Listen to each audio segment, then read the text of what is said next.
Okay, now a lot of topics are not very fast. I go one by one. So, just a very brief history, right? We're not here to promote ourselves, we don't care about concepts. But just a little bit for you to understand where we're coming from.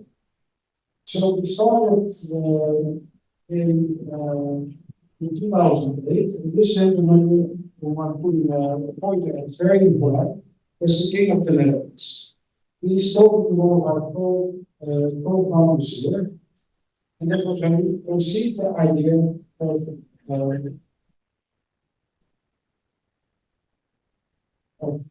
things. Now we're using a model where we're integrating communities, big business and financial institutions and the government.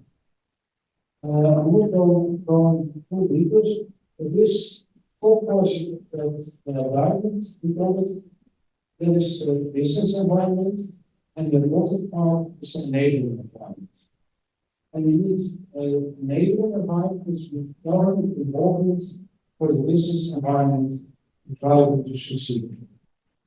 From India, where we started in 2008, we moved into 6 countries today, and we are expanding to 2 more in 2024. The results are really only that we started as a sanitation program, we only at sanitation, we got some integrated sanitation systems and mobilized $300 million US by the people themselves. So we have money, we are not building or subsidizing any sanitation. It's money people are doing themselves.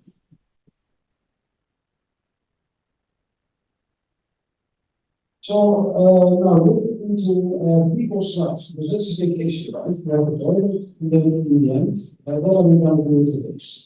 Now looking into the rural settings, and most of our work has been done in rural. So about 70% of our sanitation system are being considered standalone for double pits, like this one. Or this one is a dry system in Uganda. And these pits are emptied, as you can see here. They're going for reuse, this is very light. So standalone systems are relatively easy to manage, provided they are properly constructed. Let's not the motivation. Maybe one pit, maybe another pit, maybe various reasons. Another reason why the role to the short management is not solved yet. As I said, mechanics. So those two combined, the fact that the toilets are not perfectly constructed, are not taxi right constructed, or set mechanics, means that people truck management in rural settings, although easier, is not completely solved. Now go to urban settings. So starting from here, with toilet, emptying, you bring it to the treatment plant, further processing, and your storage. Now, let me use this. Are you familiar with the shift flow diagram? You are, right? Okay, everything in that, there is not good. So if the people slice is properly handled, it's in green. So if you take this system and it's being disposed of, how does it qualify? It is qualified as well for green. Any ideas? I just need one. No, anyone? You just say no, it doesn't matter.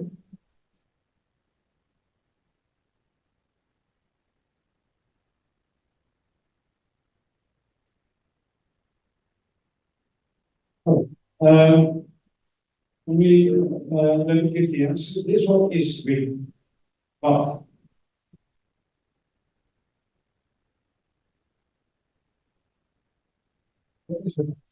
so does it really matter? So the system I showed you is taking this one up to date, right?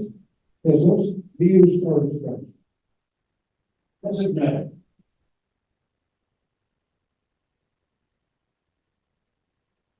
No, just so a little bit outside India and take global. We are growing in the world. The population is growing, like eating, and 7 billion, 8 billion people.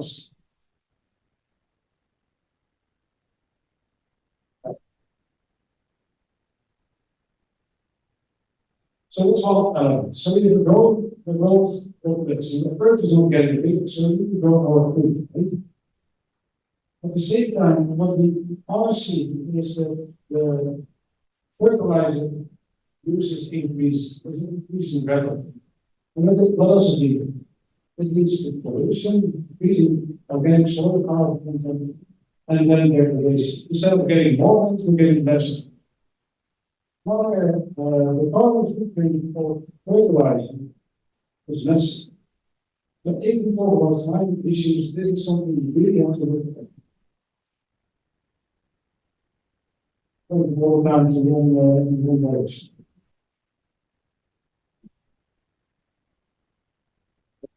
As I was talking about. So the soil organic carbon content, look at how it's degraded. This can also have a bill of itself. If you look at the organic carbon content in the soil is going down like anything. Look at India. Look at many parts of Russia going into Western Europe, USA, Brazil, Argentina. Why is it doesn't go again carbon content in the soil goes down? Plants grow whatever they get from the soil. If they can't get anything from the soil, plants still need to grow. So maybe they grow with fertilizers. This is a sort of vicious circle going down. And we're polluting our environment, and we're looking at it. Look at the natural content in the soils. If you look at the law in the rights, this thing won't be able very well. The next one. So the nitrogen content in the soil is low in many parts of India. And these are very low phosphorus, same for phosphorus and potassium, and see the low areas are also come increasingly here. Next. Now, is human waste a possible alternative source? Why is human waste interesting? Because India has 1.4 billion people. 1.4 billion people are producing waste every day. Can we do something with it? Now, let's look at the numbers. So, if you look into the people that in Europe, there is carbon in there, there's nitrogen in there, completely nitrogen in the earth, phosphorus, and potash. And these are essential for the plants to grow. Next. So the basic premises, can we combine two ways? The human waste will not very waste in organic carbon. But useful wastes. So if we can get useful waste combined with the nutrient rich waste, this is our human waste, then we focus it and can make it volatile.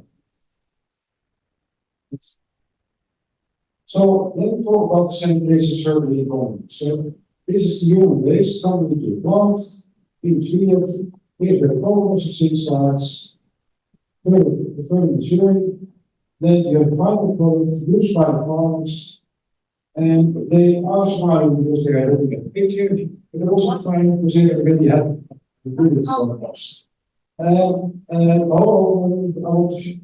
This is what, sorry, I have to show this with alcohol problem goes with goes. And this really makes a difference. And farmers see these things, and they believe these things.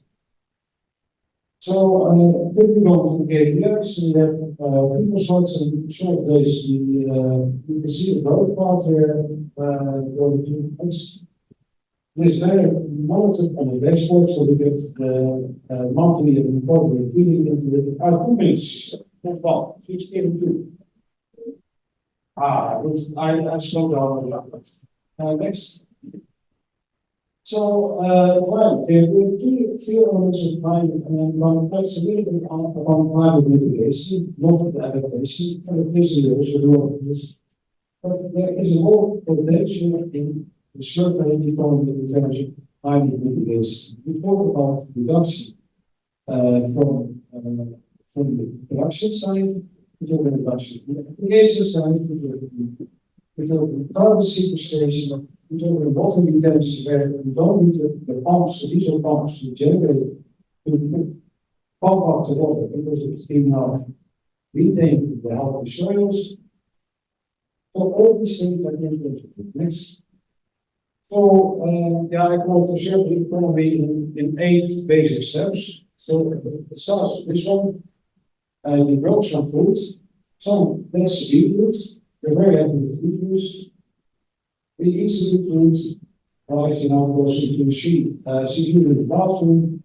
I collect it, clean it, and food waste is coming here. So we relate from different restaurants. This whole process made to a product that's used as an input. So it's a circle, so we call the circle economy. My last point is why are we here? I'm not talking why are we here on this earth, but why are we here on the planet? Why are we here in the sequence? For a couple of reasons. I think, first of all, to meet people in the session, and we know the online speakers, the in-person speakers are really nice people to meet and really to interact with.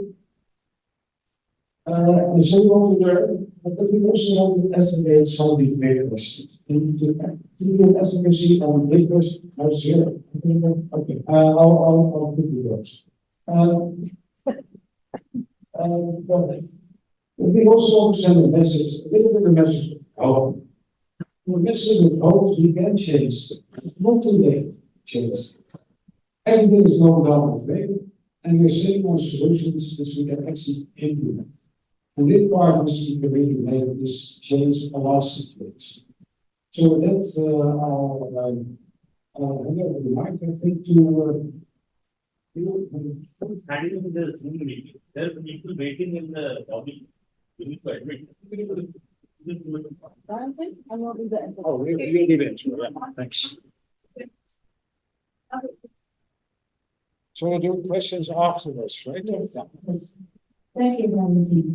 Thank you, Randy. So the next speaker, Mr.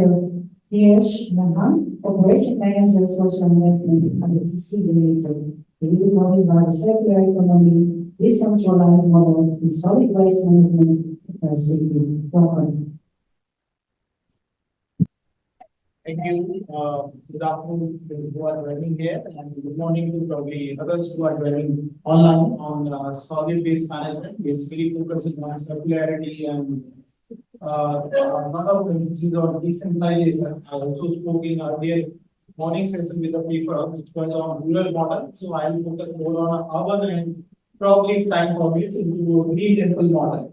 So if we look at this waste scenario and many other many challenges, but I'll highlight three of them. One, the statistics in waste is very poor in India.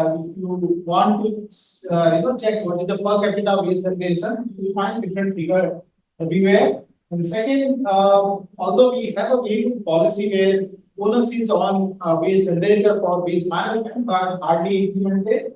And third, most of the waste managements are basically, fiscal plans focused on heavy capex, etc. So it's not actually management that much.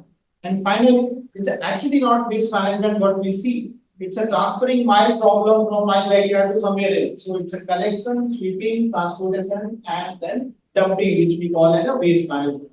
So what we do in ITC is to try to bring different players who are important in waste management through a circular ecosystem approach and handhold these players together. ITC being one as a catalyst, then we bring government as another partner, because without government, you can't take things on a larger scale. As a corporate, as an NGO, or as a private entity, we can only do in cases, but then scale up happens with government.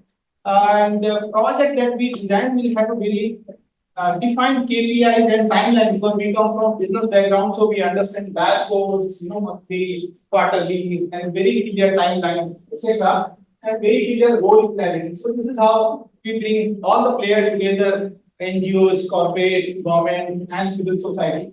We have four models of waste management. I spoke about the rural model in the earlier session in the morning, but we have very large scale wealth out of waste program which runs in many cities where the waste paper basically goes to one of our mill where waste paper is actually raw material in one of a very big plant that we have in Coimbatore. And the second model is for small town, which I will touch upon here. The third model is for rural area, and fourth is the green temple model. If time permits, that's circular model that I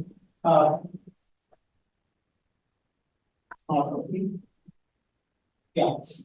So the design elements basically focuses on four major areas. One is making people realize that waste is their issue; they have to manage their waste. Second, ownership of community. I think that's a central piece. Unless you have that, you can't have a sustained behavior change, or you can make a difference at a ward level or at a major city level or a state level. So that's a central piece where people 200, we call it 200 is to one model. 200 household together becomes one in local. I mean, in North Indian language, it's called mohalla. You call it ward or part of a ward or whatever you want to call, but it's 200 bringing together, making one unit, and that's the decentralization that happens. And the local track pickers is attached to the 200 household and brought into the formal system. So it's in a way formalization of track pickers.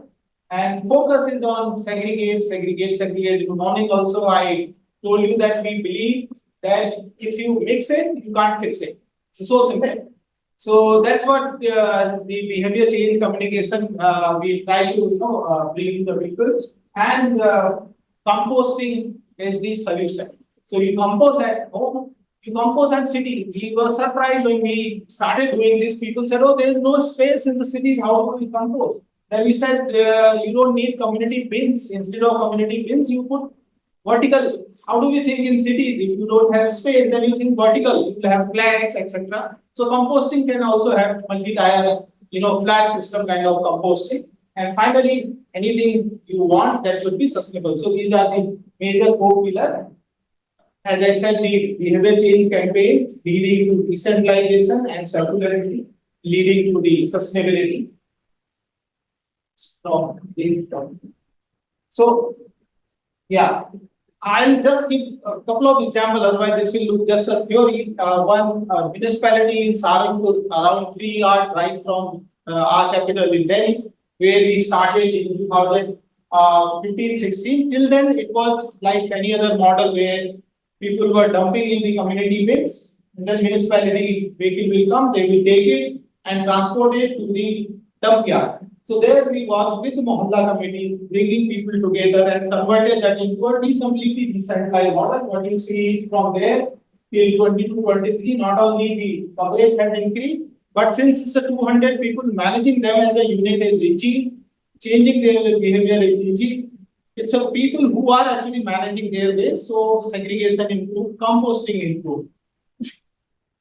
See, this decentralized model, it's not just cost effective, but it's actually, should say, very much in the climate change scenario, because if you transport waste, so you run vehicle, so you emit a lot of carbon dioxide. So if you see waste composition, 50 to 70% is wet waste. So if you can manage wet waste at the source, so you drastically reduce 70% transportation. That's number one. Number two, all that dump yard that we see will have a methane emission, and which is a gas for climate, all climate issues. So that also, because composting is done, so that also is reduced. So we apply. This is a scientific model that we have applied, and you yourself can see that in 2015-16, the emission was around 2.5 billion carbon equivalent, which is now negative, which means this much is now getting sequestered because you are actually using that compost in the field. So it's not just for the community, for the municipality, but also for the environment. It's a sustainable model in that sense. Coming to sustainability, this is very important and interesting aspect. You see, when we analyze at a Saranpur level with the 1.5 lakh household, the household are contributing roughly 55 rupees per annum per capita. So model in a way becomes self-sustainable. Whereas in other municipalities, they are struggling to fund these projects. Saranpur had the solution. In fact, the solution when government of UP, Saranpur comes under province called Uttar Pradesh. When they saw this model, they said, why not, other ULBs be trained in this model? So we signed in partnership with them. We trained 60 of those ULBs in first stage. Out of 60, 50 has been trained and 58 has actually rolled out that program to their respective ULBs. So this was about the circular or decentralized model in urban areas. Now I'll come to the Green Temple model. In Tamil Nadu, we have few temples where we were part of our catchment, means we have factories, etc. So nearby temples, they requested us, can't you come and start managing our waste, because you are a corporate, you have a lot of money. We said, see, we would like to understand the root cause of your problem and give a solution which could be sustainable and circular. So we did a baseline assessment. We realized, the waste managing in temple is very, very easy, because what you are getting within the temple is either to the sea, that's the one plant in India, or the sticks, those agarbatti, incense sticks, and very less of inert material. So we actually designed a circular model where if they have cows, many of Indian temples also have cows, so those cow dung is converted into biogas. And interestingly, in most of the South Indian temples, you will find that they have a community kitchen which runs 24 hours to feed lakhs of devotees. So we said this is a fantastic circular economy model, because this you use in your kitchen and then you save that. Or yeah, 2 minutes. Thanks. So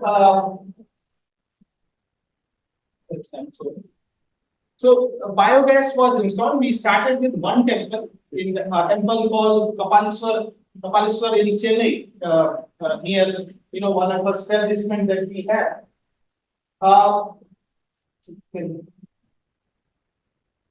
So there were, as I said, there were three types of intervention rather which were done. One, first, the project that we do, we start with creating this mohalla committees or a people's institution. We are very, very crazy about that, because that's where the people's involvement comes. So we formed a people's institution called Temple Committee, and then biogas was installed for the cow dung, and composter was installed for the other way, the flour and other waste which was coming, which is used in temple garden. So you see two temples example I am giving here. One is called Kapaleswar, Ranganatha Swami, one of a very, very big and very 800 old year temple. So they are saving around 8 to 16 those LPG cylinder, and the other saves around 30 cylinders. So the saving comes out to be roughly 31,000 rupees per month for one temple and 8,000 Indian rupees for other temples. So it's not just a circular model, but it's also helping temples now to become sustainable, and it adds just 5 years of payback period. So it ticks all the boxes. So then the government actually liked this model. They said, why don't you again work with us? And that's our model that we demonstrate, and then we take it forward with the government partnership. So currently we train temples, so 1,300 odd temples have been trained who have adopted this model across Tamil Nadu. So this is the last slide. One, waste should be transformed, not transported. Transform means you convert that into resources, not just take it and throw it somewhere else. Second is emphasis on reduction, waste reduction, and community involvement. That's the second learning. And third, we believe that decentralized model can work best in the Indian kind of scenario where we have very high biodegradable waste, and community genuinely is cohesive, and they would like to come together if given a purpose to them. some recommendation that, a fiscal management system in waste management should be planned. Otherwise, the way municipalities are planning their systems are never going to be sustainable. Very strong financing options should be available. It's not just the corporate money or a government money which can solve the problem. In fact, market-based solution can only solve this kind of problem in a larger scale. And GHG emission, I think this is the new area which needs to be researched. And now India is also having green credit options. So waste management is one of them, and that can be one of our options for financing the model. Thank you very much. Thank you very much, Mr. Shihazin. The next presenter is Mr. Alisher Shudu, Managing Director of SSMC Private Limited, and he will present us the business model in the people sludge management. Welcome. Thank you, Lydia. So I have come up with a very interesting topic, right? So, and back to after the lunch. So it is on fecal sludge management. And I can see there are a few of our young friends here. I would like to start with a question. Like, do you know what happens to our human waste after the septic tank gets sludged? Any idea what happens to it? Sir, After the law, the student exactly. is a question.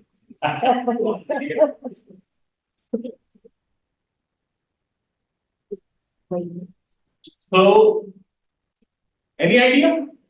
So it's been let out into the ocean. So it is like what happens generally. If we do not have a fecal sludge treatment plant, then it is just disposed in the open, maybe in the agricultural fields or in the water bodies, nearby water bodies.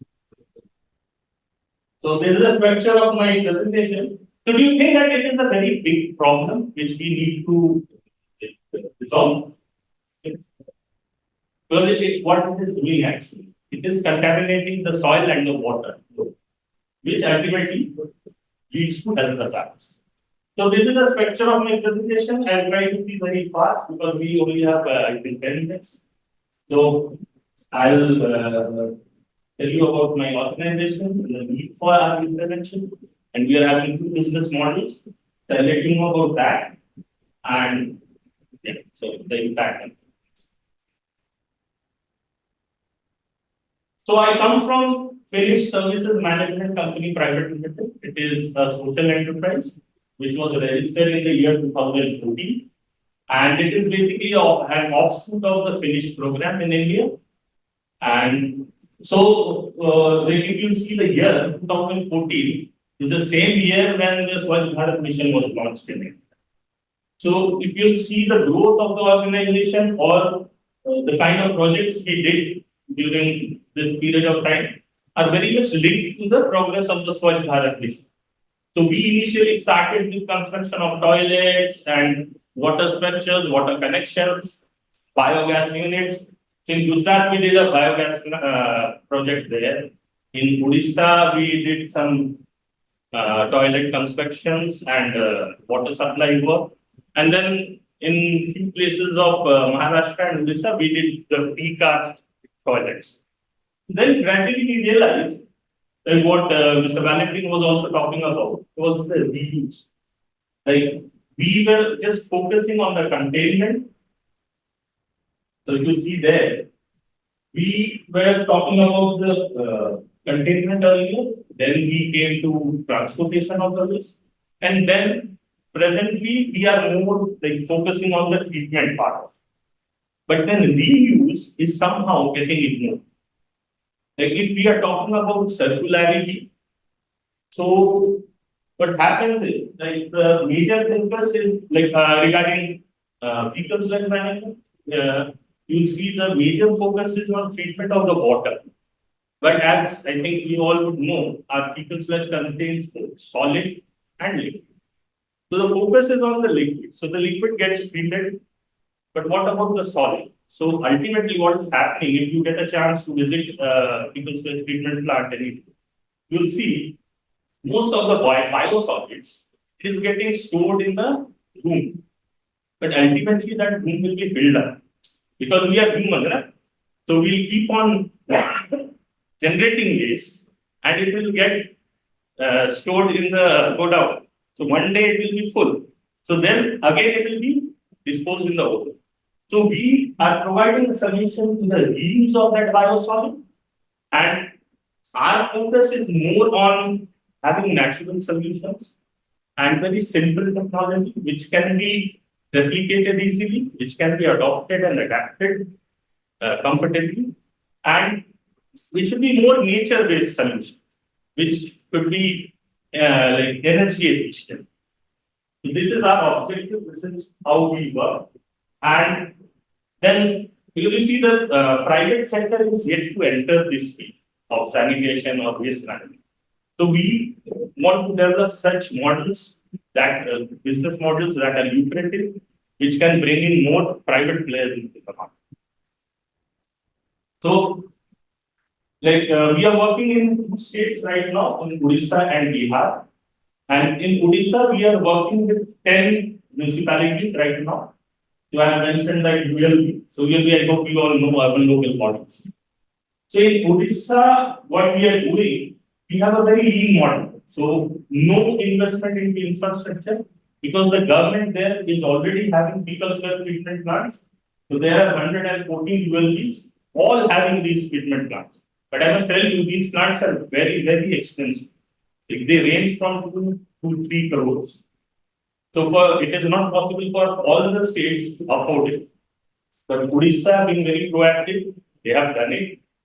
So what we are doing there, instead of constructing our own MSCPs, we are leveraging their infrastructure. So our model is like, you provide us the space. We are doing co-composting, let me tell you. Co-composting is what Mr. Valentin also gave you an idea that the biosolids, the dried fecal stuff, it is mixed with organic decomposable bits, the biodegradable ones. So it is mixed with the waste in a ratio of 4:1. And then the composting is done, which finally results into a compost, or we call it a soil conditioner. So I'll come to that also. So the model here is like the government, the ULP provides us with the infrastructure, the raw materials, that means the dry fecal cell, the biosolids, and the biodegradable waste, which is being collected from the house. And we do the composting for them. So we provide one supervisor there who will do the hand-holding support, the technical support to the ULP. So we will do the product development and marketing for the ULP. So the revenue generated out of the sales of that co-compost will be shared amongst the ULP and the company in a ratio of 60:40. Is it clear? Very simple model. So this is what we are doing there. And we are also focusing on the quality of the product. So to test the quality of the product, its impact on the soil, and also the quality of the crop, which is grown by the application of this co-compost. We are getting it tested by the Odisha University for Agriculture and Technology. I think you must be knowing it. So they are doing it for us in Odisha.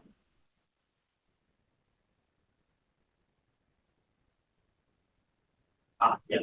So this is the model basically. You see that the desalination vehicle plants, it dumps the fecal cell in the FSPP, where the water gets filtered out and the solid part is then mixed with the organic waste.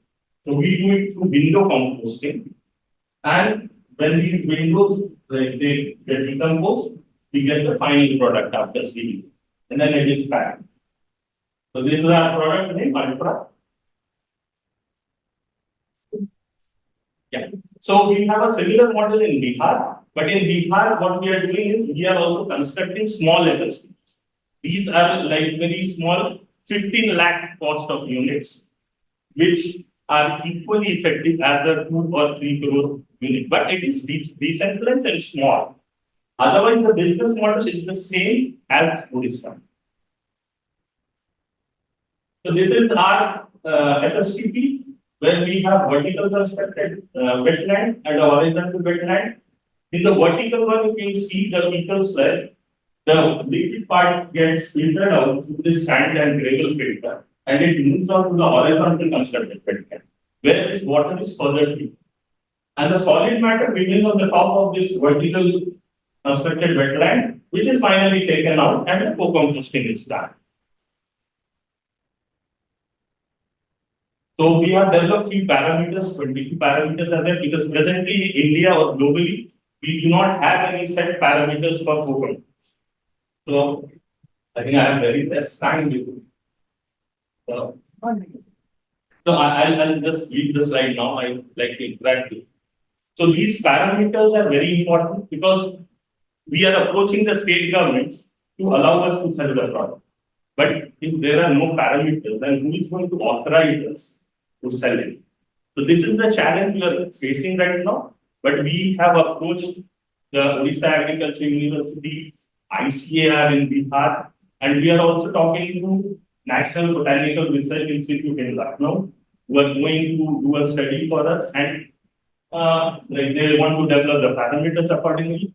So all in all, this model, if you see, is very simple, and we want this model, we want to take it to each and every panchayat of the country. So it is affordable, it is totally nature-based. So no energy required, no electricity, no fuel required for it. And the best part is that it can create local livelihood. So we can give more employment to the local youth or the women there, so that they do the product development themselves and they can do the marketing. So, and the major impact, if you see it, is on agriculture.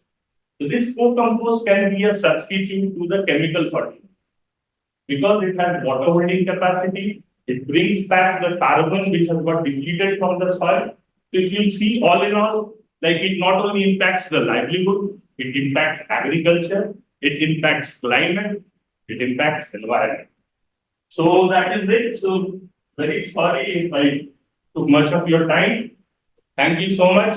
Jai Hind.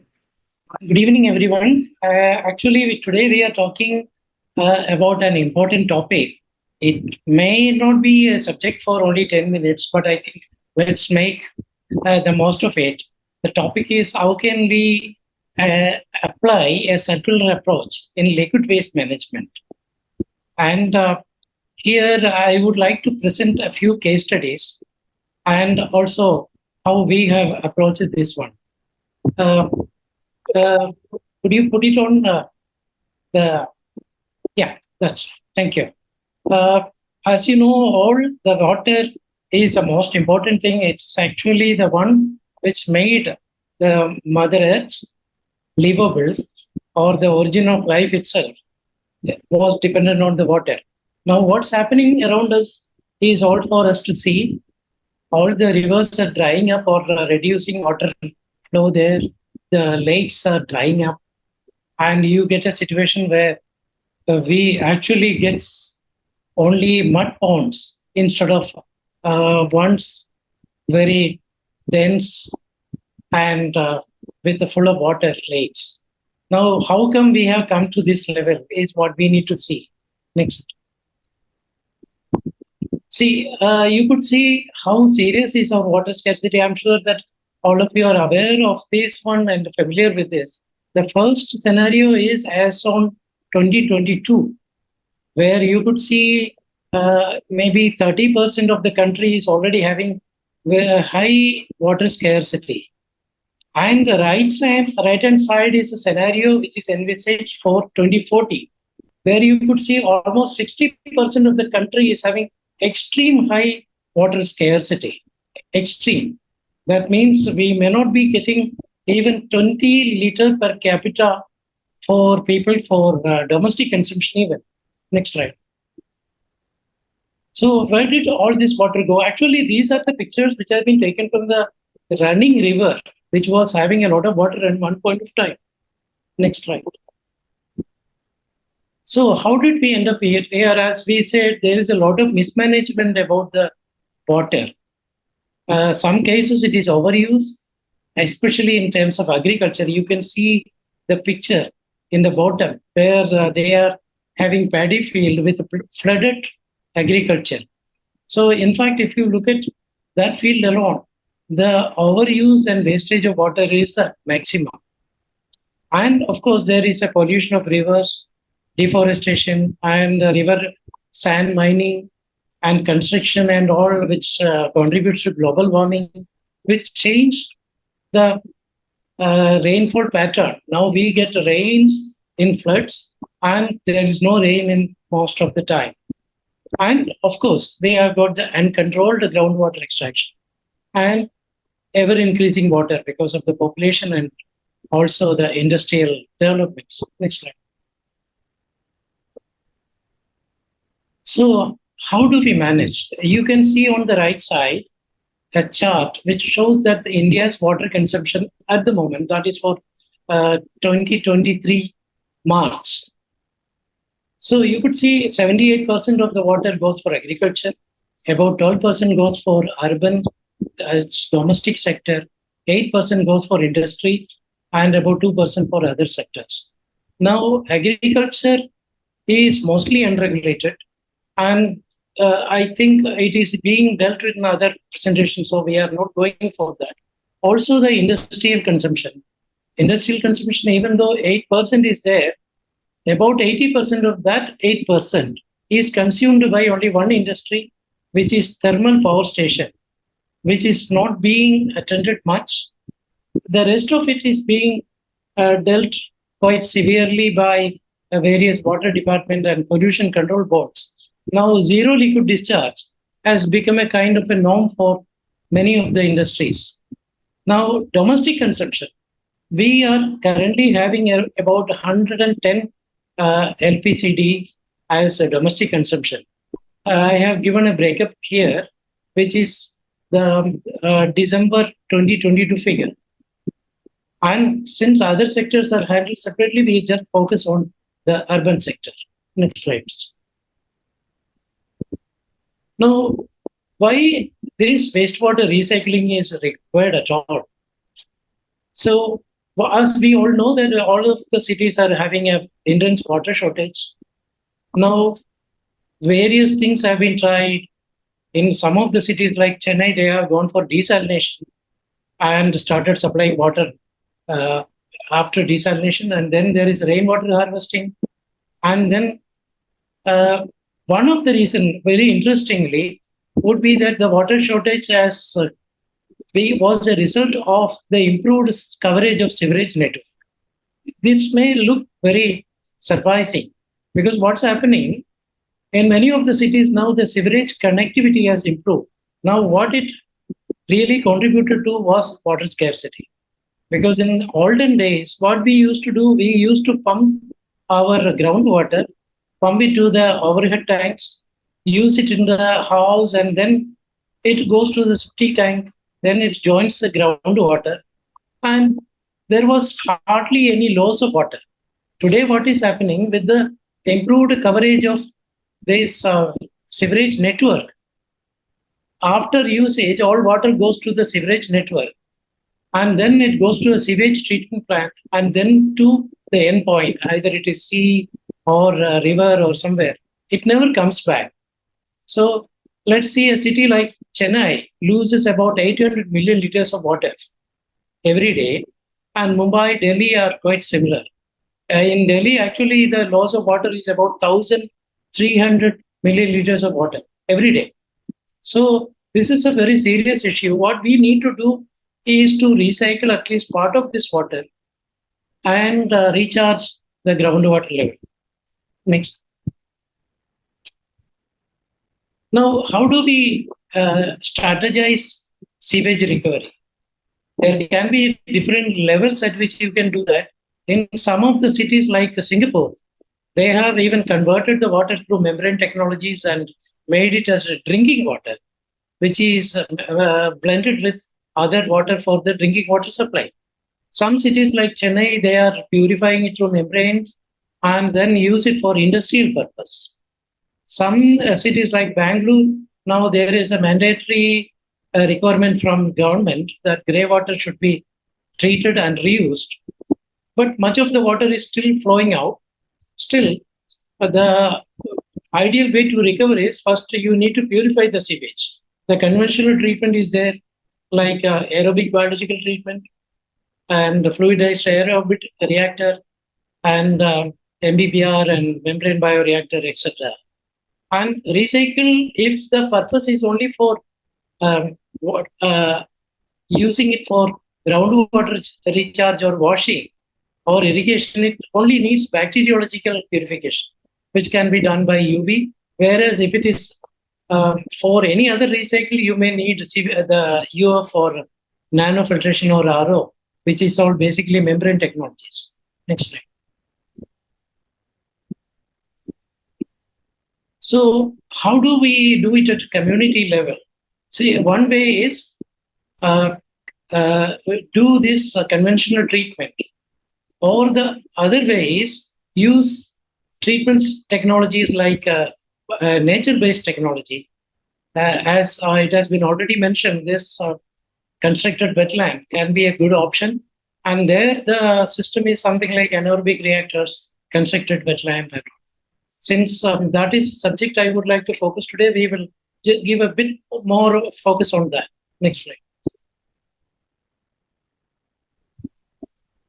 So what are the advantages of this alternative technology vis-a-vis the conventional? One is that it is very aesthetic in appearance. You could see the photograph on the right side. It is almost something like We only have 2 minutes left. Yeah, I know. And there is no skilled labor required for it. There is no chemical or there is no odor at all. And it has got a lot of flexibility in operation. Next slide.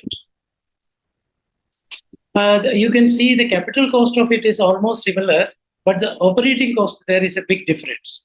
Next slide, please. So this is just a schematic of the readbed scheme. Next slide. So there are units which is recycling sewage in a big level. The only disadvantage is that it consumes much more area compared to the conventional, about 4 to 5 times. Otherwise, it is a very attractive thing because it does not need any power or manpower or chemicals. Next slide. So I'm just giving a few examples which are all implemented more than 10-15 years. It is running for the last 10-15 years. One is Arvind Eye Hospital, where it is a 450 cubic meter per day recycling plant, which is working as good as new even now. Next slide. Another one is in RVS institution in Coimbatore, where a 150 cubic meter recycling plant is there using reedbed. It looks like a forest, but it is in the heart of the city. All these plants have got a payback period of, let's say, 1 year to 1.5 years. Next slide. This is in Anna University. You could see it is also in the heart of the city, and which the recycled water is used for irrigating 350 acres of the campus trees. Next slides. So your time is up. Yeah, I will take only a few minutes. 1 more minute. Sorry. Next slide. And it can also be okay. Next slide. It can also be done in a domestic level. You could see another slide here. So this is a very promising technology which you could really use it for recycling of domestic sewage. That's all for the day. Thank you so much. Thank you. This is Dr. Banerjee from Administrative Staff College of India. And I must thank Mr. Abhishek and Mr. Emmanuel to have laid the problem statement very clear for me. So I would actually talk or focus on what we did as a part of fecal sludge and septage management, the kind of a little bit of resource recovery in the state of Telangana, where we principally work. Also, we work with other states like Andhra Pradesh and few other states in India. But today, my talk will focus only on the kind of state of Telangana and what we have done here and how we have progressed. So when I talk of fecal sludge and septage management, in the previous 2 talks, of course, the problem statement was made very clear what it is, how it should be dealt, and what are the possibilities that it could be dealt with. But the thing is, well, we always believe that when it comes to fecal sludge and septage management, and especially when it comes to water sanitation and hygiene per se, this is a kind of a holistic approach where just technologies, just some business models might not give a full outcome what we are expecting of meeting the SDG 6 goals, Sustainable Development 6. And precisely what we are talking of here is 6.2 goals. So what we did was, I mean, if I talk of, I'm not putting up a kind of I mean, why I'm not able to move my slides. Yeah. Have I gone to my second slide? I'm not able to.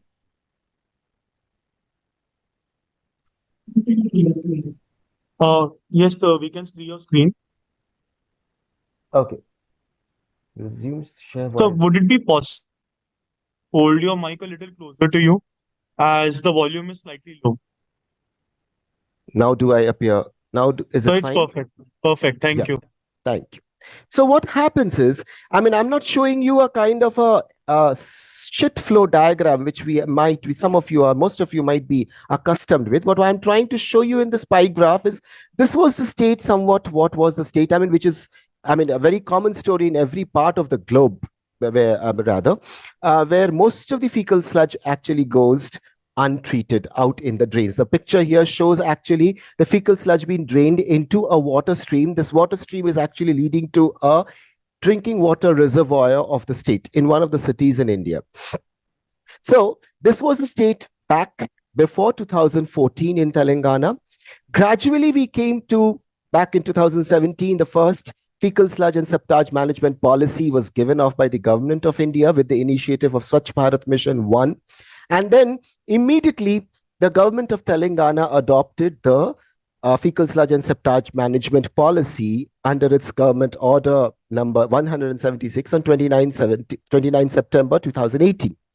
And here, as I said, it was a holistic approach to empower, to spread the knowledge, to understand the technologies, to implement the technologies. And that is how we proceeded on. Now, what we did to proceed on was we did it in several parallel ladders, rather. We started with the communications from the government to the urban local bodies, from the Ministry of Administration and Urban Development, from the Commissioner Director of Municipal Administration. Several circulars were issued. There were a helpline number if there was any kind of query, what to do, what not to do. A kind of a helpline number was created, and several videos, video conferences and updates were taken up.